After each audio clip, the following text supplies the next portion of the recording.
Punta ka sa Google, type mo yung Facebook Sound Collection. Click mo yung nasa unahan.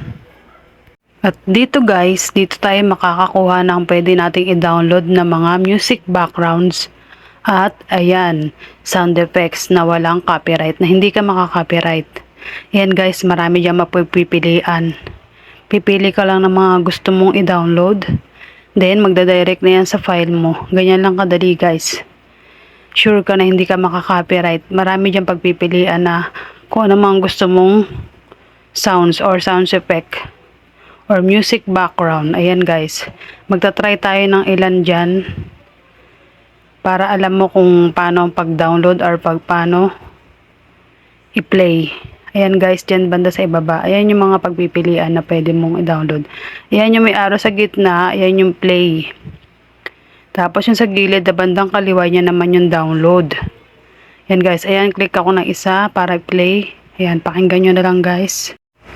Ayan guys, at kung may napili na kayo dyan, click nyo lang yung bandang kaliwa na may arrow pababa. Ayan, ayan yung download. Ayan, click nyo yan, tapos i-download nyo, mapupunta kayo sa file nyan. Antayin nyo lang yung mag 100%, tapos papunta na yan sa file nyo. At pwede nyo na siyang i-upload para sa mga i-content nyong video sa Reels or sa stream ads.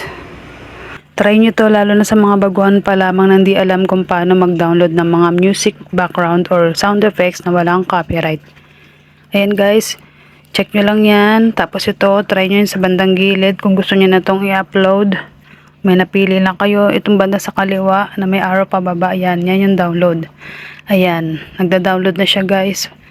Antayin nyo lang matapos at makita nyo may open na nakasulat yan sa tabi niya. Click nyo na yung open, tapos magdadirect na yan sa file nyo. At pwede nyo na siyang i-upload para sa mga i-content yung mga video. Okay? Kung may natutunan ka sa video ko, paki-like, share, and follow naman guys para sa mga susunod ko pang tips and tutorial. Salamat sa panonood. Ingat po tayong lahat. God bless.